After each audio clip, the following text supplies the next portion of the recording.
સૌથી મહત્વના સમાચાર આવી રહ્યા છે। મુખ્યમંત્રી નિવાસસ્થાને મળેલી પૂર્ણ થઈ ગઈ છે। એની સાથે એક ફોટો પણ અત્યારે અને વિડીયો પણ અત્યારે સામે આવી રહ્યો છે।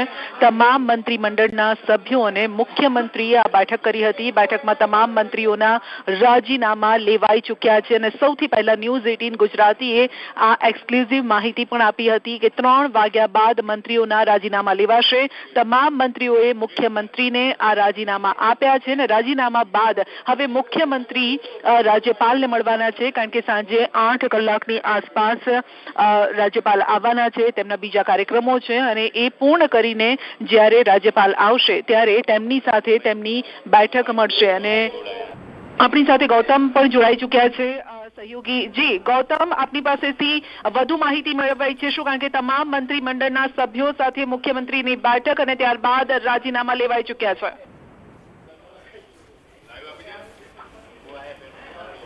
जी बिल्कुल, आज गांधीनगर खाते खूब चहल पहल सवारथी जोवा मळी रही है। महत्वनी बात ए साथे साथे ए छे के एक तरफ भारतीय जनता पार्टी द्वारा अने मुख्यमंत्रीना विस्तरणनी तमाम तैयारीओ जे छे ते करवामां आवी रही छे। एटले के जे महात्मा मंदिर खाते आवतीकाले जे मुख्यमंत्रीनुं विस्तरण जे छे એટલે કે મંત્રીમંડળનું વિસ્તરણ જે છે તે યોજાવા જઈ રહ્યું છે અને તેની તૈયારીઓ પૂરજોશમાં ચાલી રહી છે। અને તે અંતર્ગત અત્યારે હાલ મુખ્યમંત્રી જે મુંબઈ હતા, મુંબઈથી તેઓ સીધા ગાંધીનગર ખાતે આવે છે। ગાંધીનગર ખાતે આવ્યા બાદ સીએમ હાઉસ ખાતે એક મહત્વની બેઠક જે છે તે યોજાઈ હતી। બેઠકની અંદર તમામ મંત્રીઓએ રાજીનામા આપ્યા હોય તે પ્રકારની વાત અત્યારે હાલ તો સામે આવી રહી છે। મહત્વનું સાથે તે છે કે 17 જેટલા તમામ મંત્રીમંડળો જે છે તે પ્રકારની વાત જે છે તે તમામ રાજીનામો જે છે તે આપ્યા હોય તે પ્રકારની વાત છે। આ સીધા દ્રશ્યો તમને બતાવી રહ્યો છું કે આ રાજભવન ખાતેનો જે રસ્તો છે ત્યાંથી મુખ્યમંત્રી નિવાસસ્થાન તરફ જવાનો રસ્તો છે। તમામ મંત્રીમંડળ જે છે તે અહીંયા એક બેઠક યોજાઈ હતી। બેઠકની અંદર તેઓ તમામ ઉપસ્થિત રહ્યા હતા। તેમાં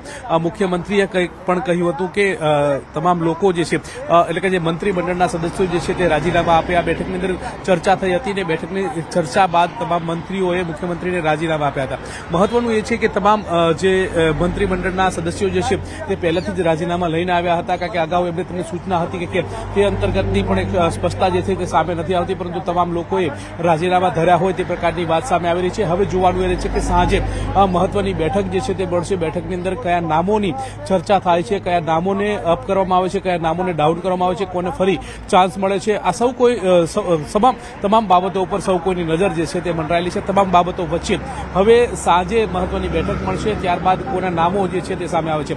એક વાત સામે આવી રહી છે કે જેપી નડ્ડા જે રાષ્ટ્રીય અધ્યક્ષ છે જે ગુજરાત આવી રહ્યા છે તે તમામ લિસ્ટ જે છે તે લઈને આવશે અને ત્યારબાદ એ લિસ્ટની છણાવટ મુખ્યમંત્રી સાથે કરશે અને મુખ્યમંત્રી સાથે આ લિસ્ટ સુપરત કર્યા બાદ મુખ્યમંત્રી રાજભવન ખાતે રાજ્યપાલને મળશે। રાજ્યપાલને મળીને તમામ નામો જે છે તે રજૂઆત કરશે અને ત્યારબાદ તમામને ટેલિફોનિક જાણ કરવામાં આવશે। તે પ્રકારની વાત અત્યારે હાલ તો સામે આવી રહી છે, પરંતુ તમામ લોકોએ રાજીનામું આપ્યું હોવાની વાત અત્યારે હાલ તો જોવા મળી રહી છે। જી ગૌતમ, આપ જોડાયેલા રહેજો અમારી સાથે। ગાંધીનગરથી સંવાદદાતા ગીતા પણ જોડાયેલા છે। ગીતા, અત્યારે ગાંધીનગરમાં કયા પ્રકારની હિલચાલ જોવા મળી રહી છે? અત્યારે જે રાજીનામા આપવામાં આવ્યા છે, 16 જેટલા મંત્રીઓએ રાજીનામા આપ્યા અને હવે આવતીકાલને લઈને કયા પ્રકારની હિલચાલ જોવા મળી રહી છે?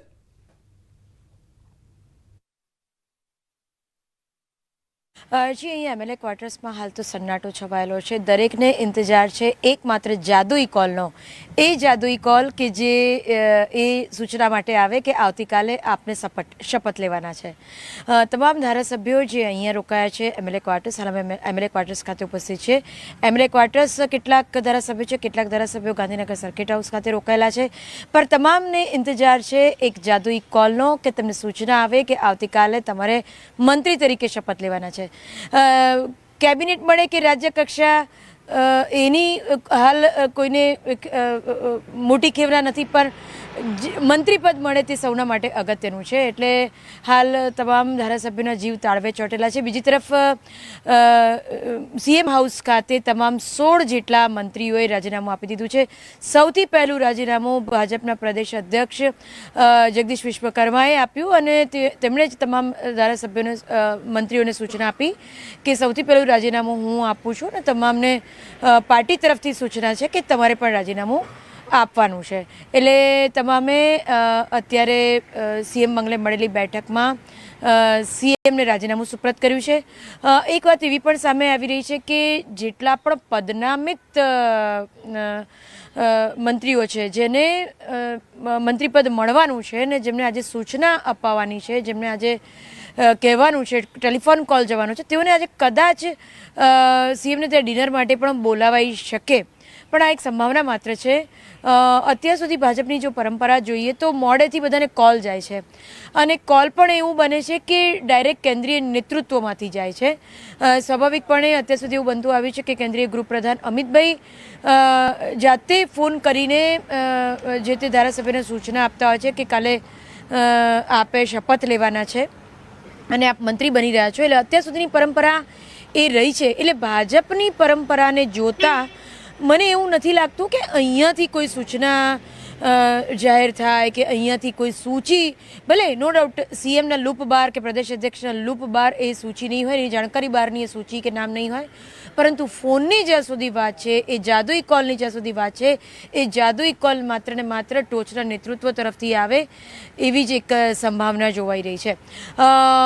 એક વાત એવી છે કે આજે મોડી રાત્રે કેન્દ્રીય ગૃહપ્રધાન અમિત શાહ ગાંધીનગર આવી પહોંચે, પરંતુ હજી સુધી તેમના આગમનનો સમય નિશ્ચિત બન્યો નથી. આજે આવશે એવી ચોક્કસ વાત છે, પણ એક્ઝેક્ટ કેટલા વાગે આવશે તે નિશ્ચિત થયું નથી. તમામ ધારાસભ્યો હાલ અહીંયા પહોંચી ચૂક્યા છે એમએલએ ક્વાર્ટર્સ અને ગાંધીનગર સર્કિટ હાઉસ ખાતે. તેઓ રાત્રિ રોકાણ આજે અહીંયા કરશે. કાલે પણ આખો દિવસ તેઓ અહીંયા રહેવાના છે. તમામને લગભગ આજે રાતના ઉજાગરા થવાના છે, કારણ કે ભાજપની પરંપરા પ્રમાણે છેલ્લી ઘડીએ કોલ આવતા હોય છે અને છેલ્લી ઘડીએ તેઓ તૈયારી કરવી પડતી હોય છે. એટલે હવે સમય જ કહેશે કે એ જાદુઈ કોલ કોના ભાગ્યમાં લખાયેલો છે, આવતીકાલની શપથવિધિ કોના ભાગ્યમાં છે અને કોને એ લકી ડ્રો, એ લોટરી લાગે છે. જી ગીતા, એટલે ઘણા બધા સવાલો છે કે જે જાદુઈ કોલની આપ વાત કરી રહ્યા છો, એટલે સવાલ એ પણ થઈ રહ્યો છે કે આખી રેસમાં આખરે કોણ અત્યારે આગળ જોવા મળી રહ્યું છે અને કોના એવા નામ ચર્ચાઈ રહ્યા છે. આવતીકાલ સુધીમાં કોને કોલ એ પ્રાપ્ત થઈ શકે છે, આવતીકાલ સુધીમાં કોણ એ શપથવિધિનો ભાગ બનશે અને શપથ ગ્રહણ કરવામાં આવશે, કઈ એવા નામ ચર્ચાઈ રહ્યા છે?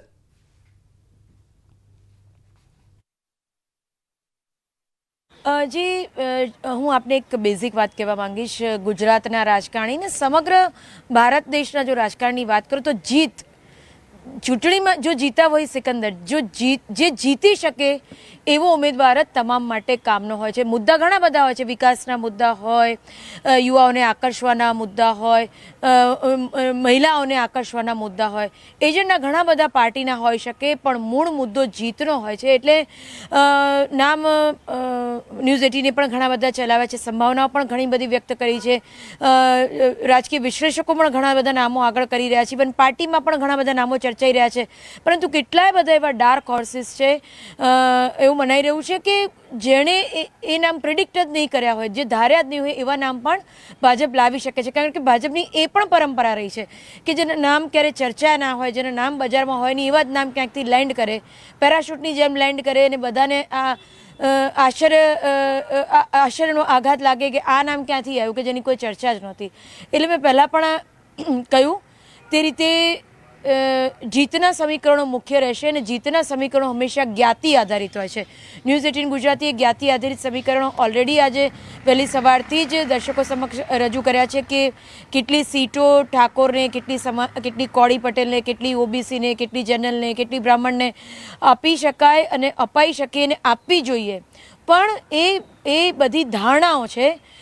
ફાઇનલ લિસ્ટ તો જે ભાજપના આંકાઓ બહાર પાડશે એ જ રહેશે અને મેં કહ્યું કે તેમાં મુખ્યતા એ રહેશે કે જીતના સમીકરણ. જેમ હું આપને એક ઉદાહરણ આપવા માંગીશ કે પરસોત્તમ સોલંકી